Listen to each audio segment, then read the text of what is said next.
You can adjust timing or content of the student schedule to reduce anxiety or stress.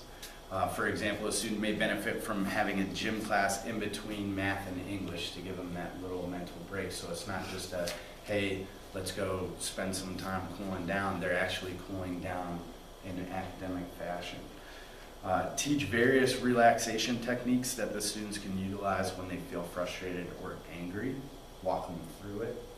Develop a management plan that will highlight procedures to use for responding to behaviors, and communicate the plan to all stakeholders and the student. Be consistent with using the plan. So communicate with parents, with other teachers that the student may have, so you're all following the same plan consistently.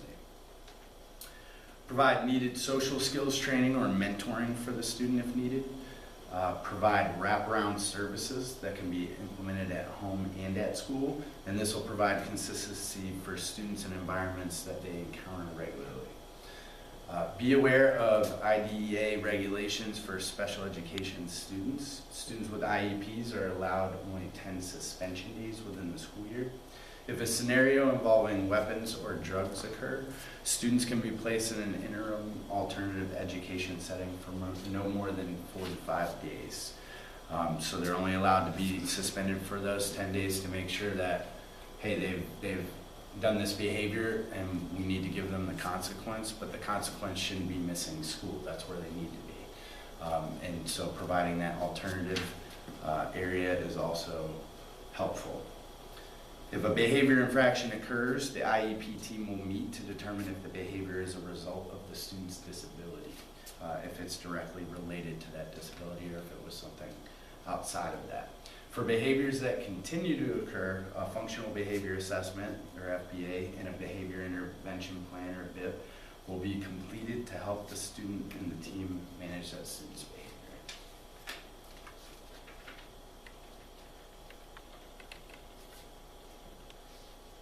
Expectations for those withdrawn or shy students. These are students that you actually really want to focus on because they're the ones that can be lost in the shuffle. Just because a student is being quiet or withdrawn or shy doesn't mean that they're doing what they're supposed to be doing. They're just easier to miss or overlook, and sometimes new teachers, especially if they're in a challenging environment with some students that do have some disruption or disruptive behaviors, it's easy to overlook that student over there because they're not causing that disruption, but that doesn't mean that they're following the expectation. It doesn't mean that they're learning what you're teaching them. So you really want to make sure that you don't overlook those students. Shy or withdrawn students don't cause these interruptions, but they miss those learning opportunities. Teachers should check in frequently with these students that tend to lose focus. Teachers can utilize a classroom arrangement that encourages students to interact with other peers. So for grouping, for instance, you may want to group, we have tables here, you may want to group students together. Maybe one is a little bit more shy and the other one is very social.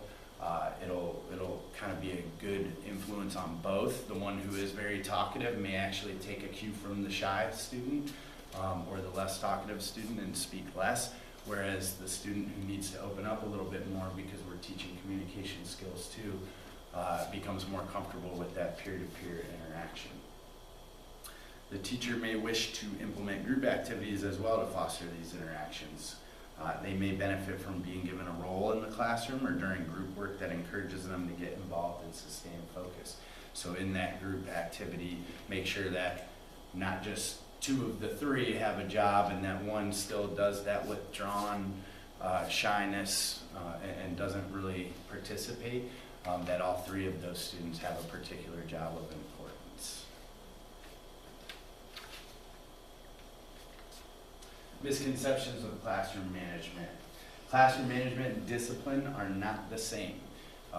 Though discipline is an important thing, managing a classroom is more of a proactive approach in avoiding behavior problems rather than dealing with a behavior when it's already happened.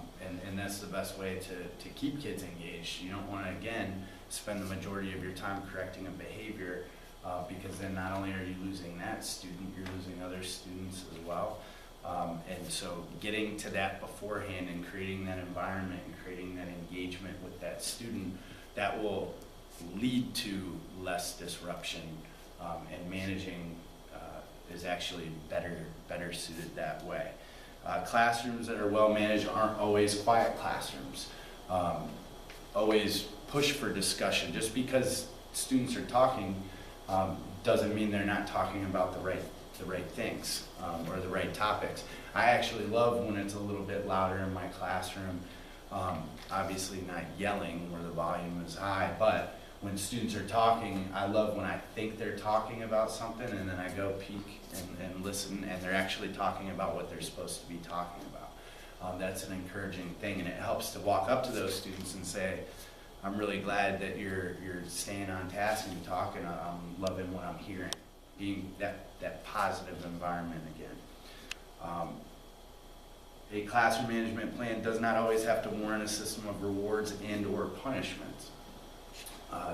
You don't have to necessarily reward a student for doing the right thing. You can just be positive and give that positive feedback, and you don't have to be punitive or punish a student who doesn't do the right thing. You can just, again, with verbal cues say, that's not the expectation in this classroom, and I expect more of you. Teachers also need to motivate students intrinsically. It's important to know your students and what encourages them to learn. Utilizing your support system, very important here. First year teachers often say their biggest struggle is managing student behaviors, but you don't have to struggle alone. I know at our school, it's not a set mentorship program, but I know a lot of the veteran teachers that have been in the building are very good about grabbing a new person and helping them, because it's one of those things where you can bounce ideas off. They've been in the classroom, they've seen what works, what doesn't work, they've been that first year teacher. So it's very helpful to say, hey, I've been doing it this way, and the students tend to do this, and then that person can give their insight and advice, and it's very, very helpful. Too often, novice teachers are afraid to admit it because they're afraid that it's going to make them look weak, like they're not able to manage a classroom, which isn't the case at all. Even the most veteran teachers still do, every now and then, end up with a class that's hard to manage. And so leaning on each other and asking for that support and seeing what works. There may be another teacher who has a similar group with some of those same students you have, and maybe they have a good relationship with them. You can go to them and say, hey, I noticed that, this student, Johnny, he does really well in your class. What are some things that you did to build that relationship with them? Is there any advice you can give me? There are many benefits for being involved teacher in a mentorship program for additional support. Regular observations can also be done by a mentor, which results in helpful feedback. It can be helpful to use a checklist regularly to see improvements.